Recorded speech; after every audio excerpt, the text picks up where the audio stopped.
할렐루야. 그리스도를 날마다 누리는 예배, 오늘 11월 17일 오늘 말씀 보도록 하겠습니다. 오늘 말씀 제목은 삶을 통한 기도응답, 그리고 그 가치에 대해서 말씀 보겠습니다. 오늘 그 첫째 1강, 아무것도 없는 데서 시작할 수 있다는 겁니다. 본문 말씀은 이사야서 6장 13절. 베어지고 황폐하여도 그 구루터기는 남아서 거룩한 씨가 된다 그랬습니다. 이게 바로 렘넌트가 누리는 축복이죠. 렘넌트는 아무것도 없는 데서 시작해도 삶 속에서 또 기도 응답을 누리며 하나님 주신 축복을 누릴 수가 있습니다. 근데 여기서 말한 삶이 무엇입니까?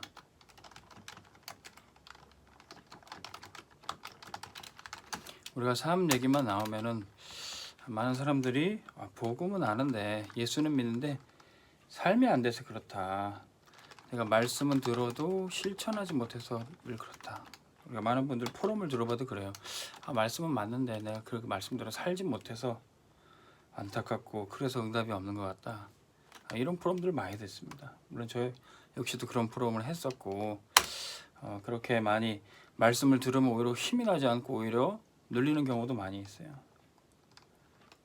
근데 우리가 말씀을 실천할 게 아니라 하나님의 말씀을 언약으로 받고요. 그 말씀을 알아듣기만 해도 돼요. 말씀을 이해할 때 우리가 처음에는 그것을 다 말씀을 다 알아듣고 다 실행할 수는 없어도요. 말씀 이해만 하면 됩니다. 우리 운동을 할 때도 처음부터 그 자세를 잡거나 처음부터 그 실력을 발휘할 수는 없어요. 근데 운동에 대한 그 중요한 원리나 그런 자세들을 내가 익히고 이해만 해도요. 결국엔 내 생각이 반응을 그렇게 하게 돼 있습니다. 하나님의 말씀은 우리에게 지키라고 주신 게 아니라 하나님이 성취할 것을 보여주시라고 말씀 주신 겁니다. 그래서 어차피 우리의 노력은 아무런 의미가 없어요. 우리는 절대 무능한 존재이기 때문에 말씀을 내가 어떻게 듣고 어떻게 알아듣냐 이해하느냐 그게 중요한 거예요. 그렇다면 말씀을 듣는 과정에서 성취가 계속 나타나게 됩니다. 그 응답은 그렇게 오는데 우리가 실패가 오는 것도 마찬가지예요. 실패가 오는 것은 내가 말씀을 실천하지 못해서가 아닙니다. 내가 말씀을 이해하지 못했고 우리 이번에 강단 말씀 주셨던 것처럼 복음의 비밀을 알지 못해서 그러는 거예요. 많은 사람들이 복음이 비밀로 되어 있기 때문에 복음을 들어도 이해하지 못하고 그리스도를 들어도 깨닫지를 못하니까 그 축복을 못 받는 거죠. 근데 우리에게 복음의 비밀을 알게 하시고 복음을 이해할 수 있도록 인도하신 게 하나님의 은혜입니다. 우리가 복음의 비밀을 알기만 하면 응답은 오게 돼 있어요. 바로 이게 우리가 기도 응답 받는 삶입니다. 내가 말씀대로 살지 못한다. 그래서 답답하다 눌린다. 그런 포럼 할 필요 없습니다. 지금 여러분들이 이 순간 지금 말씀 들을 때 하나님은 성령께서 여러분들에게 역사하시도록 인도하시는 겁니다. 그러나 때로는 말씀을 못 알아들어서 실패할 수도 있어요. 그런데 그 실패도 렘넌트들에게는 가치가 있는 겁니다. 세상 사람들도 그런 얘기예요. 실패는 성공의 어머니다. 물론 어머니는 많으면 안 되죠. 어머니는 한 분이면 좋겠는데 그 실패가 렘넌트에게는 어떤 가치가 있습니까?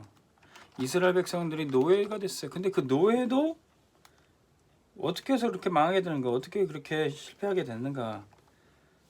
복음 속에서 깨달으면 그게 가치가 있는 겁니다. 요셉이 이 노예 생활을 어떻게 가치로 붙잡았습니까? 창세기 45장 5절에 형들이 나를 파는 것이 아닙니다. 하나님이 생명을 살리기 위해서 나를 앞서 보내신 겁니다. 렘넌트는요, 이 실패의 순간도요, 그 실패의 여정도 가치를 발견하는 겁니다. 포로됐던 것을 어떻게 가치를 발견했습니까? 다니엘은 부모들이 선조들이 언약을 놓치고 완전히 나라가 멸망했습니다. 그때 다니엘은 뜻을 세웠어요. 우리 조상들이 우상 숭배해서 이렇게 완전히 망했는데 나까지 우상 숭배할 필요가 있냐? 나는 우상에게 절대로 무릎 꿇지 않으리라. 우상에게 드려진 음식도 먹지 않으리라. 그렇게 뜻을 세웠어요. 그 포로의 시대가 가치가 된 거죠. 이스라엘이 속국이 됐습니다. 그런데 바울은 어떻게 그 가치를 찾았습니까? 속국된 전 세계를 지배한 그 나라 로마에도 복음 증거하리라. 내가 가이사 앞에 서야 하리라.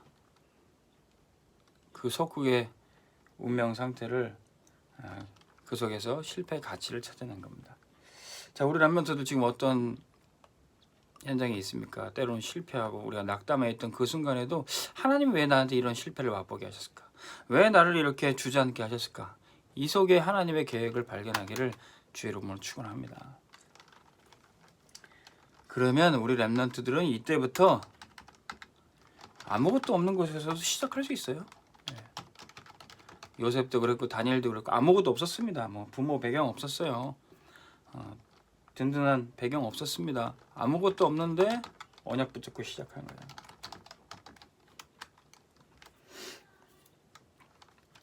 그러면서 먼저 생각해야 될 것이 어떻게 이렇게 실패하게 됐는가? 어떻게 노예되고 포로되는가? 사실은 당연했던 거예요. 물고기는 물 떠나면 당연히 죽습니다. 나무는 땅에서 뽑혀지면 당연히 말라지게 돼 있어요. 사람이 하나님 떠나고 하나님의 백성의 언약을 놓치니까 당연히 망할 수밖에 없어요. 그렇다면 어떻게 해야 되는가? 치유해야 되는 거죠. 물고기가 물 떠났다면 다시 물속으로 돌아가면 됩니다. 나무가 말라 죽기 전에 다시 땅에 심으면 돼요. 사람이 하나님 만나는 길을 찾으면 됩니다. 그게 치유예요.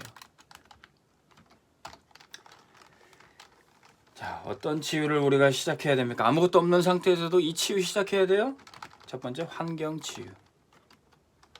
환경 치유는 뭡니까? 내가 있는 환경부터, 내가 있는 것부터 살려내는 거예요. 다른 곳에 뭔가 답이 있겠지? 아닙니다. 내가 있는 곳에서 시작해서 치유 응답하는 겁니다. 근데 왜 우리에게 이 문제가 없고 왜 우리가 치유를 해야 될까요? 사실은 이건 오래된 문제예요. 나한테 어느 날 갑자기 생긴 것도 아니고 오래된 문제였고 이것이 인류 역사 내내 오래된 문제예요. 창세기 3장의 문제예요. 하나님 떠나서 마귀 종돼서 죄에 빠져서 생긴 문제예요. 그런데 왜 우리 집에 이 문제가 왔습니까? 왜 우리 지역에 이런 문제가 있어요? 왜 인천 지역에 그렇게 무당집이 많고 이단들이 많이 있습니까? 왜 우리 대학 현장에 그렇게 이단들이 활개치고 있습니까? 우리 지역에. 사실은 왜 우리 교회에 이런 문제가 있습니까? 이게 알고 봤더니 시대 문제예요. 시대 문제. 하나님은 이 오래된 문제를 우리 집에, 우리 지역과 교회에 알게 하셔서 시대를 살리라고 우리를 인도하셨던 겁니다.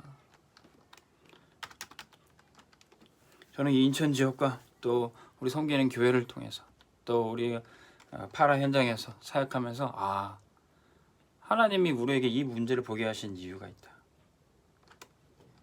단순히 우리 집, 우리 교회의 문제가 아니라 이 시대를 살리라고 하나님 우리에게 미션을 주셨구나.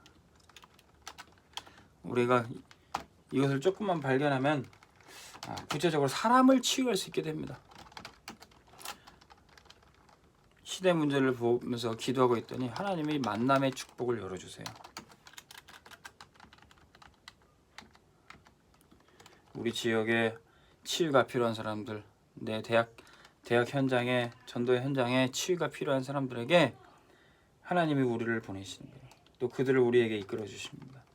우리가 그들에게 복음으로 치유했더니 그들이 동역자가 됩니다.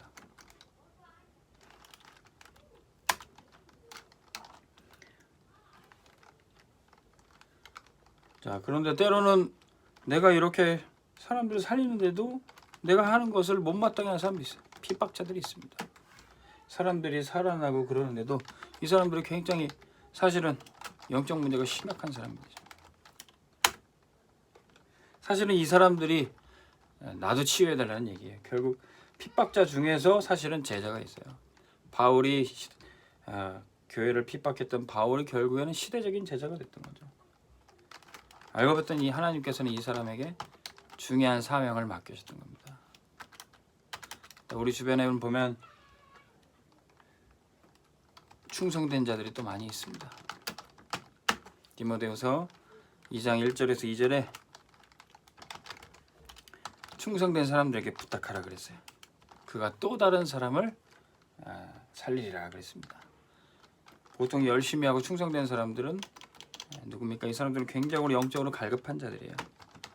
그래서 열심히 하면 후련하고 또 열심히 하면 잘 될까 그렇게 하는 거죠.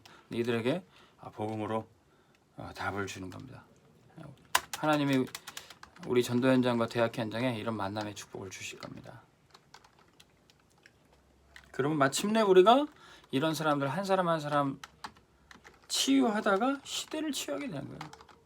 사람 치유가 곧 시대 치유입니다. 근데 중요한 사람 만나다 결국 만나서 답을 주는 사람이 바로 이 서밋이에요. 서밋 한 사람을 치유하면 그 사람 치유만 될 뿐만 아니라 시대를 치유할 수 있어요. 예. 대통령 한 사람을 치유하면은 그 나라 전체를 치유할 수 있어요. 바누아투 대통령에게 복음으로 답을 줬더니 그 나라 전체에 영향 미치는 복음 사업을 할 수 있게 되는 겁니다. 이 일을 요셉이 했던 거예요.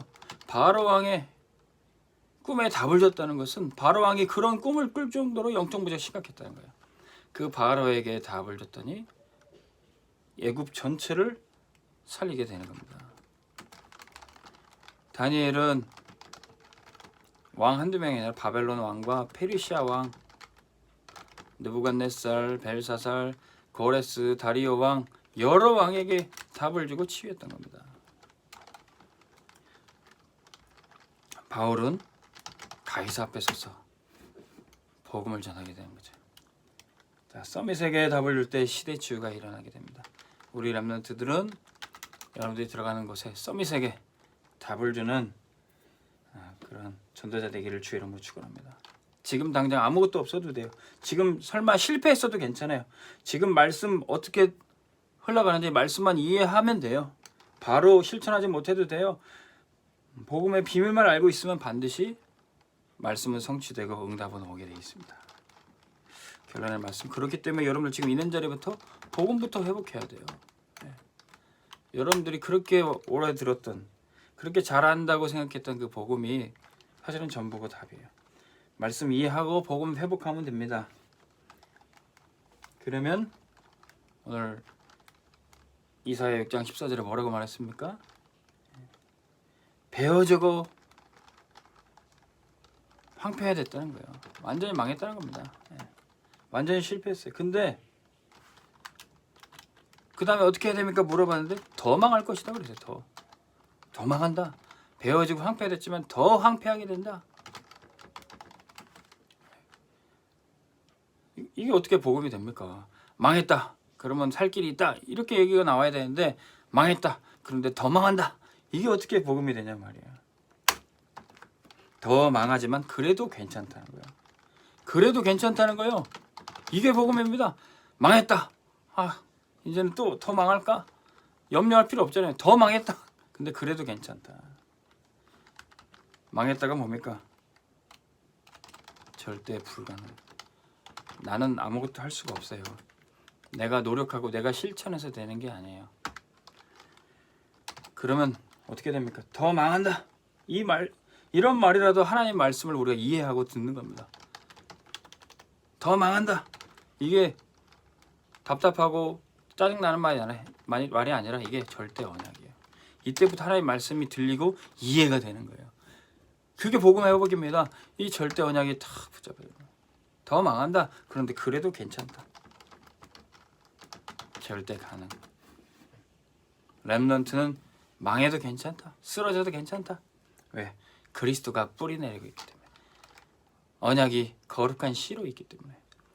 자, 오늘 말씀 듣는 여러분들에게 이 복음 회복되기를 주의 이름으로 축원합니다.